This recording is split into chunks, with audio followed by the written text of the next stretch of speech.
When I turned 65 and started avoiding people, here's why. Reaching this age brings profound changes to how we see life, relationships, and time itself. For years, I was the kind of person who always showed up for everyone. Friends, family, neighbors, you name it. But over time, I realized that not every connection is worth the energy it takes to maintain. At 65, I found that stepping back from certain relationships isn't about bitterness or resentment. It's about protecting my peace, valuing my time, and focusing on what truly matters. In this video, I'll share the life lessons that led me to this decision, from the way time feels more precious as we age, to how relationships naturally change, and even why solitude has become a source of joy rather than loneliness. If this resonates with you, or even challenges your perspective, you're in the right place. Take a moment to like this video and subscribe to the Continuous Motivation channel. Together, we'll explore how embracing these truths can lead to a simpler, more fulfilling life. Number 1, time feels more precious than ever. At 65, one thing becomes crystal clear. Time is no longer infinite. When we were younger, it felt like we had all the time in the world. We'd waste hours on meaningless conversations, relationships that didn't fulfill us, or obligations we took on out of guilt. But now, every moment feels like a gift, and it's not something I'm willing to squander anymore. This shift doesn't come from fear, it comes from wisdom. Time isn't just a number on a clock anymore. It's the foundation of how I choose to live my life. Every sunrise feels more vibrant, every conversation with someone I truly care about feels deeper, and even the quiet moments, like sipping my coffee or walking in the park, carry significance I never noticed before. Every single day that I was on the campus, I collaborated with a master's degree program. I've learned that not everything and everyone deserves a slice of my time. This isn't selfish, it's practical. As we grow older, it's essential to step back and ask, is this worth my energy? Does it bring me joy? Does it align with my values? If the answer is no, I let it go. Because the truth is, time spent on things that don't matter is time stolen from the things that do. One way I've embraced this perspective is by simplifying my relationships. I no longer say yes to every invitation or engage in shallow conversations just to be polite. Instead, I seek out connections that feel real, where I can be myself, and where the other person values my time as much as I do. A meaningful conversation over tea beats a crowded gathering where I feel invisible every single time. This isn't about isolating myself, it's about honoring my life. I've started to see time as a trusted companion. It reminds me to slow down and savor the moments I once rushed through. It tells me to choose wisely because every choice has weight, and it reassures me that it's okay to let go of what no longer serves me. And if you're finding yourself with similar thoughts, I want you to know you're not alone. There's no rule book for how to spend your time in the stage of life, but here's what I've discovered. Focus on what matters. Time isn't about how much you have left, it's about what you do with it. Protect it fiercely. Fill it with purpose, peace, and people who truly uplift you. Because once you start treating time as the treasure it is, your entire life shifts into something more. Commandment number 1, the importance of short-term pleasures. As you ensure your road to prosperity, time becomes temporary. Pleasure becomes raw material. And pleasure is what you do with it. Pleasure is how you become more. Number 2, relationships change, and so do we. As the years pass, relationships evolve, and so do we. At 65, I've come to accept a hard truth. Not every relationship is meant to last a lifetime, and that's okay. It's not a sign of failure. It's just life moving forward. When I was younger, I believed relationships required constant effort to maintain. I remembered every birthday, attended every gathering, and reached out even when I felt drained. I thought being there for everyone made me a good friend, neighbor, or family member. But over time, I realized something. Not all relationships are equal. Some nurture you while others deplete you. Some nurture you while others deplete you. This shift didn't happen overnight. It came through years of experience, some wonderful, some painful. I've been hurt by people I trusted, disappointed by those I relied on, and even distanced from family members whose paths simply grew apart from mine. For a long time, I took these losses personally. I wondered, what did I do wrong? Could I have tried harder? But now, I see things differently. People change, and sometimes the kindest thing you can do is let go. One of the most liberating lessons I've learned is to focus on relationships that feel mutual.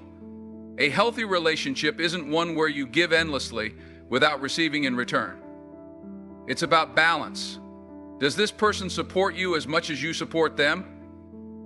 Do they listen as much as they speak?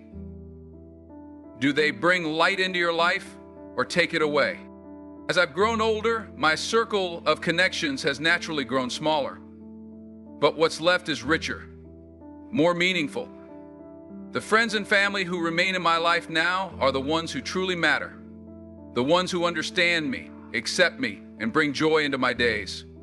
I no longer waste energy trying to hold on to connections that don't align with who I am today.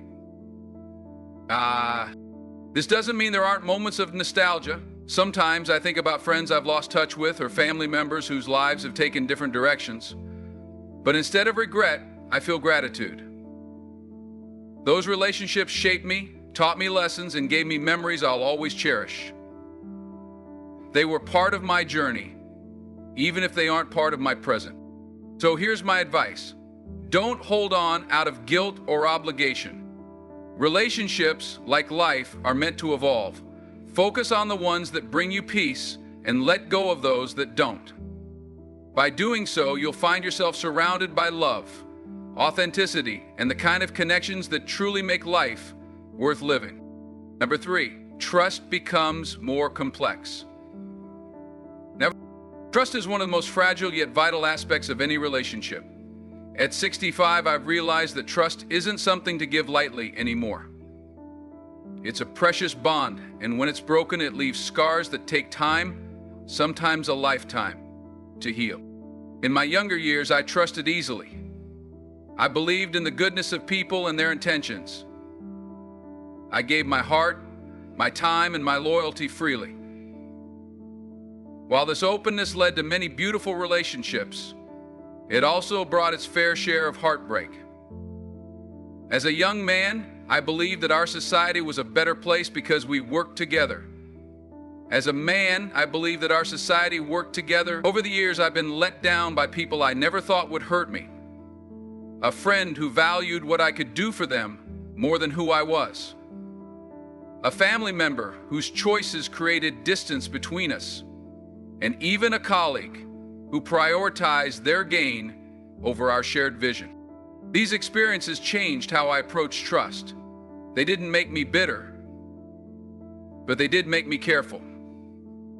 Now, when someone new enters my life, my first thought isn't, how can I connect with this person?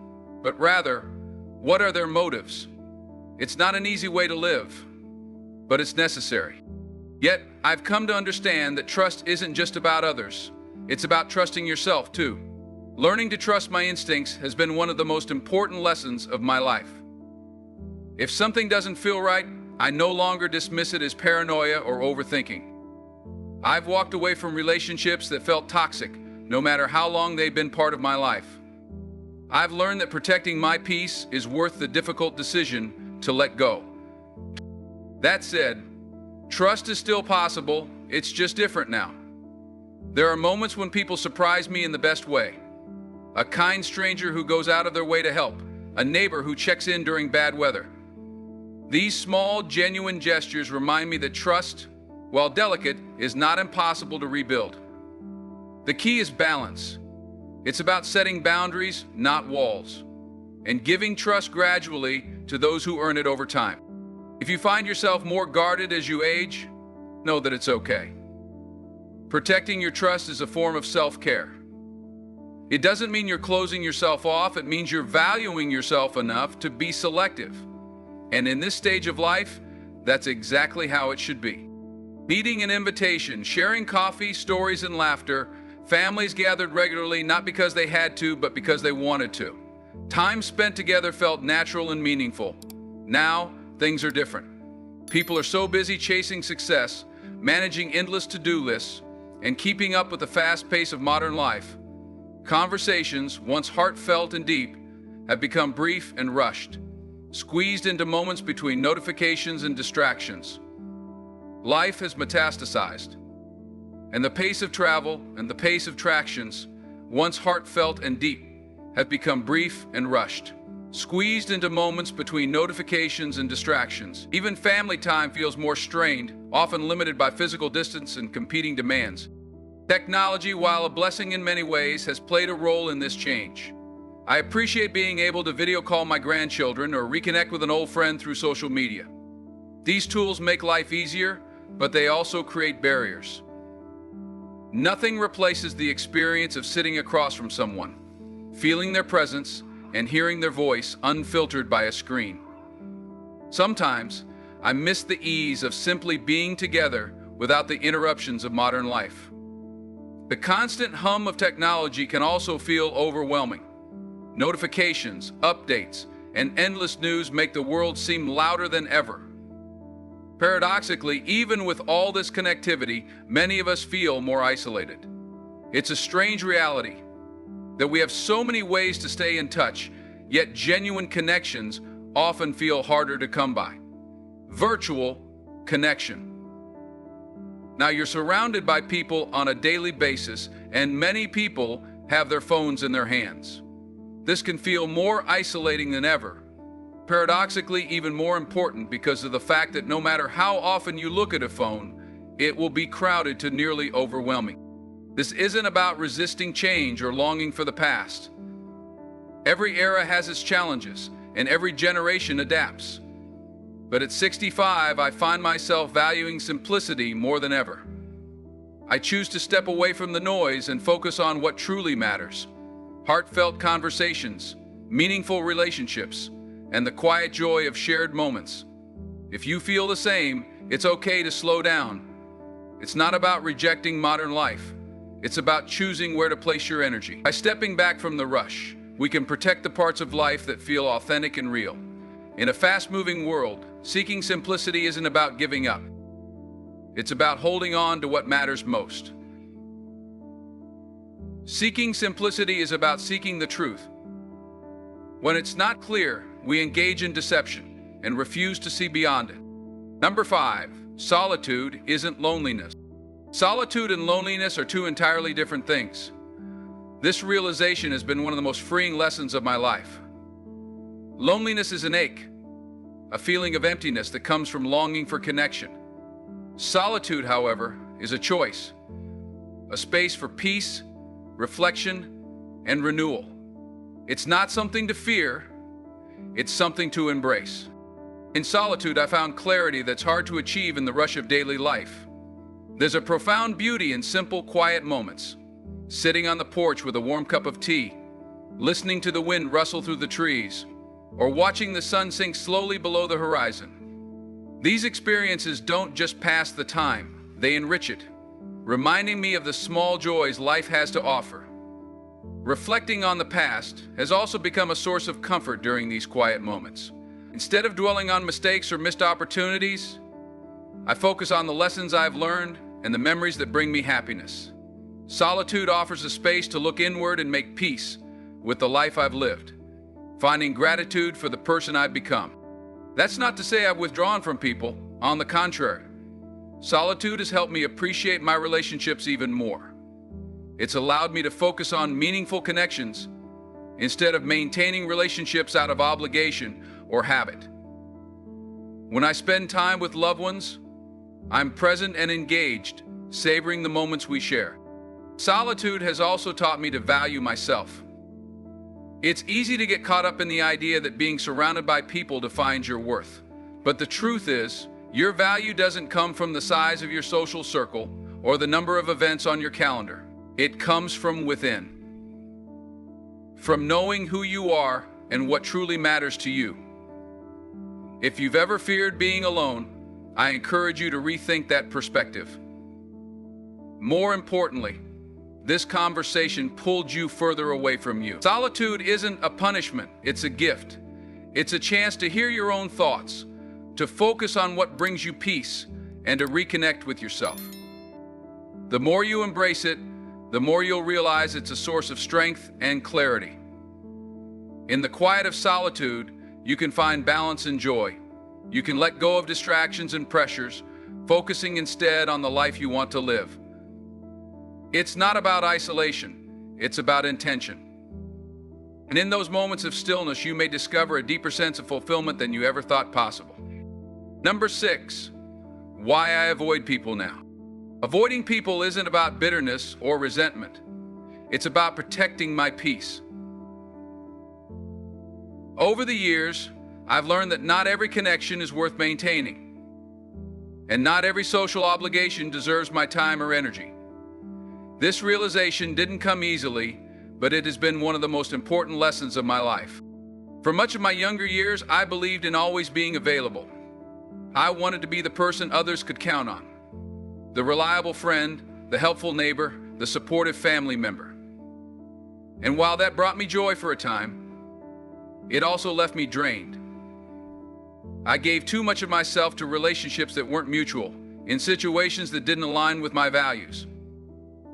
Life has a way of teaching us where to draw the line, even if it takes decades. I've experienced moments where my kindness was taken for granted, or my time was treated as if it had no value. I ignored red flags, thinking loyalty meant staying, even when it chipped away at my happiness. But now I see things differently. I understand that avoiding certain people isn't selfish, it's self-preservation. There's peace in stepping away from toxic relationships and letting go of obligations that no longer serve me. I've traded the noise of constant social interactions for the quiet joy of meaningful solitude. Instead of stretching myself thin trying to please everyone, I focus on a smaller, deeper circle of relationships, connections that bring light and fulfillment to my life. This doesn't mean I shut myself off completely. The people who remain in my life are there because they genuinely care and because they expect nothing from me other than my authentic self. These relationships are rooted in mutual respect and understanding, and they feel effortless in the best way possible. There's no drama, no competition, just genuine connection. I also avoid people who bring negativity into my life.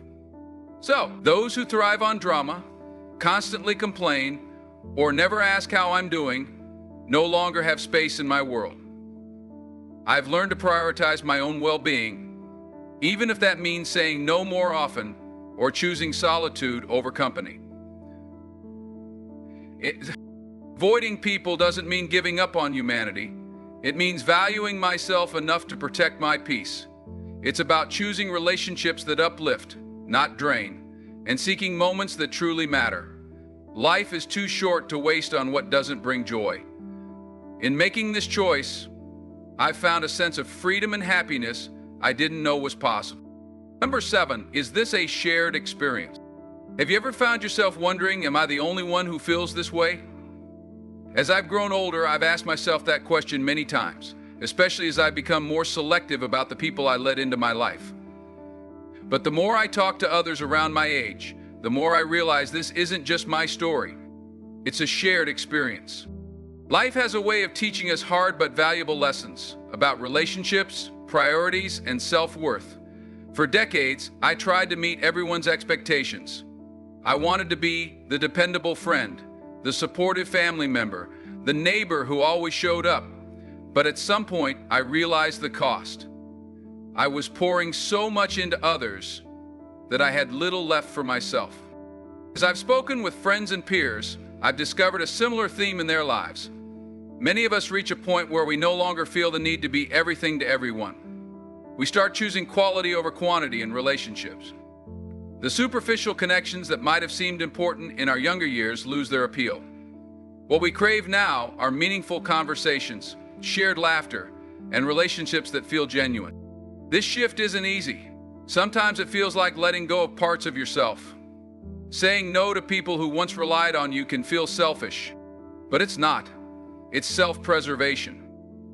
The truth is, we can't be everything for everyone, and trying to do so only leaves us drained and resentful. By stepping back, we create space for relationships that nourish us, instead of depleting us. And here's the thing, you're not alone in this. Many people in their 60s and beyond are making the same choices. It's not about pushing people away. It's about finding peace and clarity. It's about prioritizing your well-being and focusing on what truly matters. If you've noticed yourself pulling back from relationships that no longer serve you, it's not a sign that something is wrong.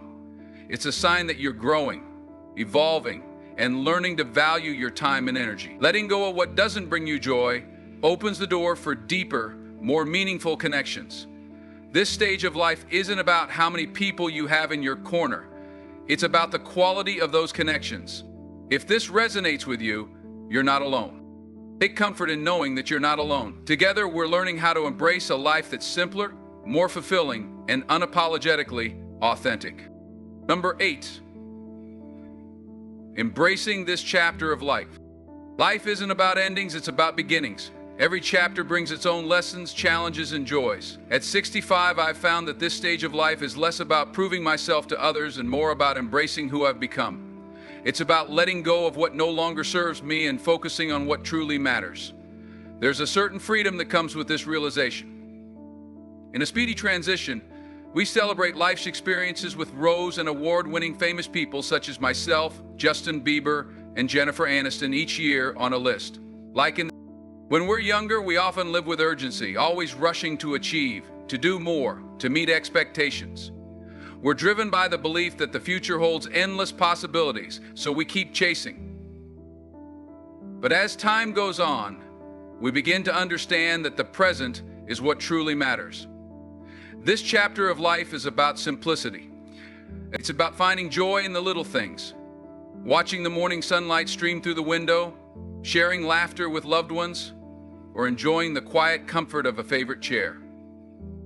These moments may seem small, but they hold a depth that's hard to describe. They remind us that life's treasures are often found in its simplest pleasures. It is also a time for reflection. Looking back, I see my life as a tapestry of experiences. Some beautiful, some painful, all meaningful. Every triumph, every mistake, every heartbreak has shaped me into the person I am today. Reflection allows me to honor those experiences without clinging to them. It's not about living in the past, it's about appreciating the lessons it has given me.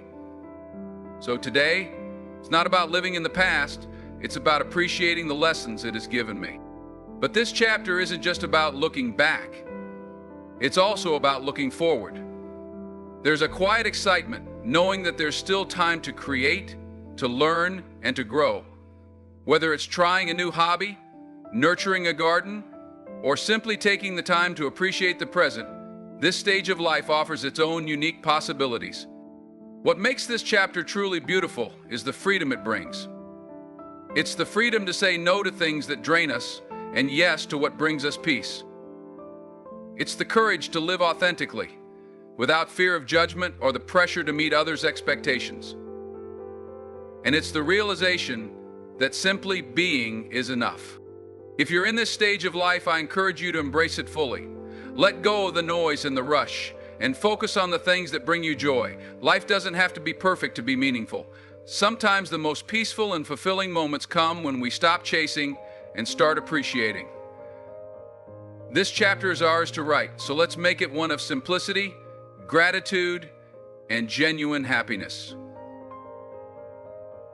Simplicity, gratitude, and genuine happiness. In closing, avoiding people at this stage of life isn't about shutting the world out. It's about protecting the peace we've worked so hard to find. Life at 65 is a chance to focus on what truly matters: meaningful relationships, moments of joy, and a sense of inner calm. It's not about bitterness or regret. It's about living intentionally. Making that decision, how many times a week, to spend in meaningful relationships. This chapter is a time to let go of toxic connections, unnecessary obligations, and the pressure to meet others' expectations. Instead, it's about embracing simplicity, authenticity, and gratitude. The journey has been filled with lessons, some painful, but all valuable, leading to a place of clarity and fulfillment. If you've been feeling the same, remember that it's okay to choose peace over chaos. It's okay to prioritize yourself. Life's true richness comes from the quality of your days, not the quantity of your commitments.